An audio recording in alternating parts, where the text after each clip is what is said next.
Marvel's Blade to gra, która została zapowiedziana dość niedawno. Porozmawiamy sobie o niej. Znalazłem świetny kanał, który dzieli się opiniami na temat gier, więc i to jest bardzo kanał, którym jest niezwykle człowiek doświadczony i zna się na tym, co At robi. the Game Awards, one of the most interesting, dare I say, surprising, exciting, thrilling announcements.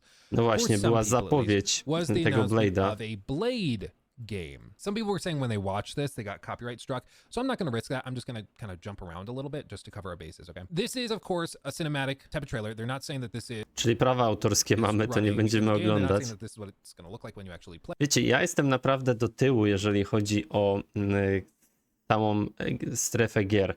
Bardzo odkąd urodziły mi się dzieci, to naprawdę mało czasu mam na te rzeczy. Natomiast teraz powoli jakby staram się wejść w to wszystko od nowa. No i dzięki właśnie tak oglądaniu i reagowaniu na tego typu filmy będę wiedział więcej. Myślę, że i wy również, także lecimy. Play it. Seems interesting enough, and honestly, I don't think this is anything anybody really expected. Dajcie znać, czy chcecie, żebym przyspieszał te filmy, czy nie. What intrigues me is that the art style seems to be heavily inspired by comic books. You can see, I don't recall what they call this. I knew it. A rzeczywiście, patrzcie, no grafika jest taka, to nie jest taka typowa grafika z gier, jak nam się wydaje, że ci ludzie są naprawdę ta skóra i tak dalej. Tutaj widać, że ta grafika jest lekko tak jakby ołówkiem, kredkami, czy jakimś innym formą malarską narysowana. At some point when we were talking about like Spider-Man, the Miles Morales films, Aha, czyli Miles Morales, takie like Into odniesienie. the Spider-Verse and stuff like that. And it was really interesting because they kind of mimic this comic book art style and how they used to print comic books, and it's really cool. It's a really cool like printing artifact, but it actually looks really good in movement too. So it's just Czy wam się to podoba? Kurde, ja się nie mogę jakoś przekonać do tego typu grafiki, no ale zobaczymy, jak to całość będzie wyglądać, prawda? a cool way to kind of give homage to that old school style of rendering, which is awesome. But they play this out, and then people see the fangs, and they're like, wait a second. And then he stands up, you see the sword, Blade. Blade, Dun, no. dun, dun. This is Ja jeszcze pamiętam starego Blade'a filmy, nie wiem, czy oglądaliście kiedyś, kurde, to było. intriguing to a lot of people. Yeah, what an amazing combination with Blade and Bethesda, especially Blade and Dishonored devs. I do think Dishonored devs are probably the best ones to get tossed to this. And so it seems intriguing. Now, elephant in the room. Cinematic trailers. You can't tell much of anything from it. Like, Aha, no tak, no rzeczywiście, tego typu zwiastunów to niewiele możemy się dowiedzieć, tak szczerze mówiąc, bo niejednokrotnie jakby grafika czy gra, gameplay cały się różnił od tego, co mieliśmy w trailerze, You get- no. maybe some world building elements. You get maybe some like themes and tone stuff, but you don't really get anything that useful. Let's just be perfectly clear, okay? So one of the things that's important to understand about with Marvel's Blade is that this is coming from Arcane, but Arcane has two divisions. So I've already seen some people mix it up. Like, why are you excited for Blade? Well, Okej, it's to studio ma podział na dwie te. coming from Arcane, and they just did Redfall. It is technically true that they did Redfall. However, it's a little bit more nuanced than that.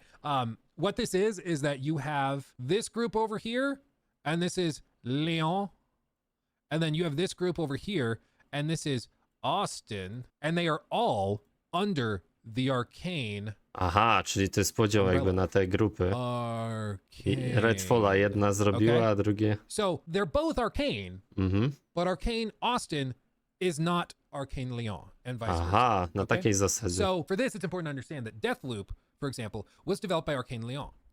Arcane Austin and Roundhouse Studios, which is like a secondary studio, they did Redfall. And now Marvel's Blade is being done by Arcane Leon in collaboration with Marvel. However, like this is just what you have to compare. Like Czyli wychodzi na to, że Leon będzie robił Marvel's Blade'a, nie to studio, które robiło Redfalla. Okej, czyli to jest jakiś pozytyw.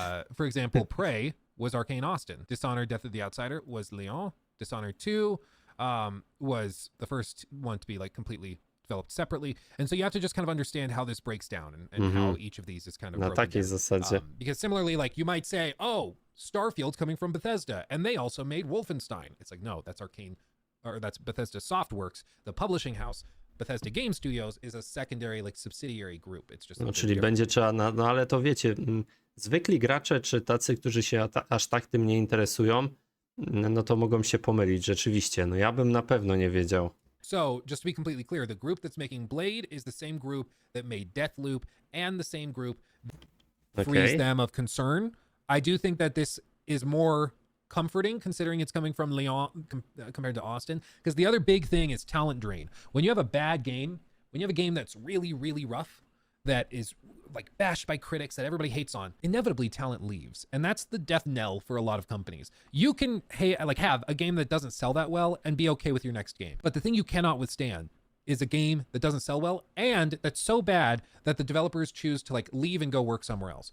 And that's something that happens Tak się stało z tym, ze studiem, które robiło Redfalla? all the time. Like probably the biggest example would be Blizzard. As Blizzard started to get just absolutely wrung dry by the executive leadership within Activision after they were purchased, we saw a lot of executive leadership from Blizzard, from the glory days of Blizzard when they were making really amazing games consistently. We saw those executives and those lead designers leave and go start their own companies or just retire or go to other companies that would pay them a lot and let them have creative freedom.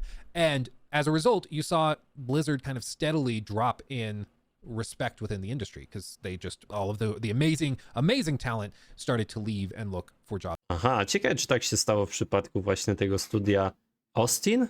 Tak, Austin, które tworzyło Redfalla? elsewhere. Because again, nobody wants to be on a sinking ship. Imagine if you were working at BioWare and then you're like all excited after Dragon Age Inquisition. You're like, wow, we just won Game of the Year. We're rocking it. Neverwinter Nights. This is a great place to work. And then Dobre you czasy. apply for a job, you get the job. And then you're like, okay, what are we working on? They're like, Mass Effect Andromeda. Oh, okay. Yeah, no, that sounds cool. I've always wanted to work on a Mass Effect game. Let's work on it. And you start working on it. And it's like, oh my God, should we be working on this? This is rough, man. This is pretty rough. And then the game comes out, total disaster. And everybody's like kind of depressed after that. And then after that, they're like, okay, what's our redemption? How are we going to win back our fans? It's a new game called Project Dylan. What's it going to be called when it releases? Anthem. Okay, sounds interesting enough. And then start working on that. And it releases and is another colossal flop. At what point would you... Okej. No, to jest dobry przykład akurat, który podaję.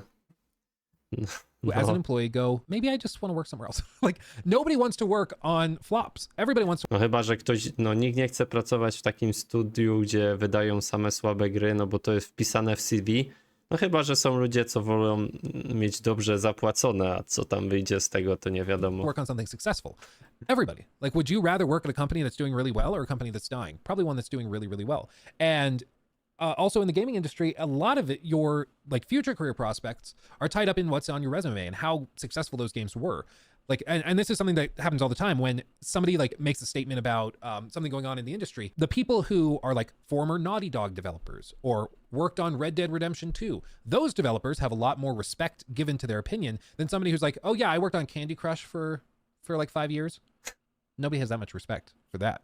But if you No co chcesz od Candy Crush? To jest jedna z najlepiej zarabiających gier have your name next to like a Game of the Year na winner or świecie. contender, all of a sudden people really care. So the name of the game is kind of industry respect. And after the collapse of Redfall, apparently there were a lot of people, and this is something detailed in reports from like Jason Schreier and other people that reported on the development of the game, but apparently within Redfall and the development of it, there were a lot of people that would like go apply for a job at Arcane Austin, and then they see the project they're working on, and a lot of people were really disappointed. And they had trouble attracting talent because the talent would come in and be like, we're working on like a live service game that's like a co-op shooter. What? And it's not very good. And they just were uninterested. And there's a lot of game studios within Austin, Texas. And so a lot of them would just go work at another studio that was, or another tech company, because there's a lot of tech companies in Austin. And they would just go work for that other tech company and find success that way. And they're like, yeah, I'm not going to work on this. I'm not passionate about this. I'm not happy with this. I'm going to go work for this other company that's going to pay me just as much, if not more. And No dobra, no ale czy tak się stało właśnie z Austin, czy nie w końcu? I'll be a happy camper. Czy odeszli ci ludzie? Something that happened with Redfall. I don't think that happened Aha, czyli on tu potwierdza, że tak się wydarzyło. Ciekawe. with Arcane Lyon, because just because like Redfall and Arcane Austin were having troubles does not mean that people in Lyon, France were leaving and bailing. It just, I don't foresee that being a thing that happened. And plus like Lyon seems beautiful. Seems like a gorgeous place to be. Like who wouldn't want to Leon? live there and work there? So Nie, zapraszamy do Polski. To jest piękne miejsce do mieszkania. I think it's fair to say that there probably has not been the same talent drain. The people working on Blade have probably been working on it since they finished up Deathloop. And for me personally, I thought Deathloop was fine. I thought it was like an 8 out of 10. I just thought that the people that said it was a 10 out of 10 were out of their goddamn minds. I mean, it was outrageous. Just No, osoby, które dają grze 10 na 10, no to powiem wam szczerze, w głównej mierze kierują się raczej uczuciami swoimi. Może to nie jest jakby racjonalne, podparte jakimiś argumentami takimi, wiecie, stricte technicznymi, tylko bardziej takimi odczuciami, say that nie? that game was like a masterpiece. It No had właśnie. tons of issues. And most gamers seem to have taken the same stance where they're like, it's good, but it's not a masterpiece. Like people were saying that this is the greatest that Arcane Studios has ever been. And it was like, I just don't see it. Personally, I really don't see it. And I'm in the same boat. I just No bo don't. to bardziej są właśnie odczucia ludzi, nie? Tym bardziej, jeżeli lubicie pewne gry o pewnej tematyce, nie wiem, komiksowej, no to tym bardziej, jeżeli lubicie komiksy Marvela, no to tym bardziej będziecie bardziej skłonni do tego, żeby dawać jakieś wyższe oceny jakimś grom, które zawierają tą tematykę, nie? See it. No, słuchajcie, pięknie. Dajcie znać, co myślicie o właśnie czymś takim. Myślę, że to będzie o wiele lepsze chociaż myślę, że dodam też reagowanie na różne te trailery, natomiast znalazłem Luka przypadkowo i jestem zachwycony, bo widać, że znaczy dopiero w przyszłości pewnie sprawdzę, czy rzeczywiście to zdanie, które on wyraża, jest na tyle prawdziwe, czy podparte dobrą argumentacją, ale to w przyszłości wyjdzie, tak? Na razie parę filmów i jestem fajnie. Dla takiego laika, osoby, który dopiero jakby chce poszerzyć tą wiedzę i zaczyna od początku, no to jest mega fajne. Lubię coś takiego, bo dowiedzieliśmy się też o tym, że mamy podział. Ja tego nie wiedziałem. Na przykład tego studia, które jest odpowiedzialne, bo większość właśnie było głosów, że Marvel's Blade będzie słabą grą, bo robi je studio, które zrobiło Redfalla. A tu widzicie, że to jest nie do końca też tak prawda. Więc mega fajnie. Pozdrawiam serdecznie, życzę wszystkiego dobrego, trzymajcie się zdrowo. No i możecie sprawdzić kolejne moje filmy tutaj. Do zobaczenia.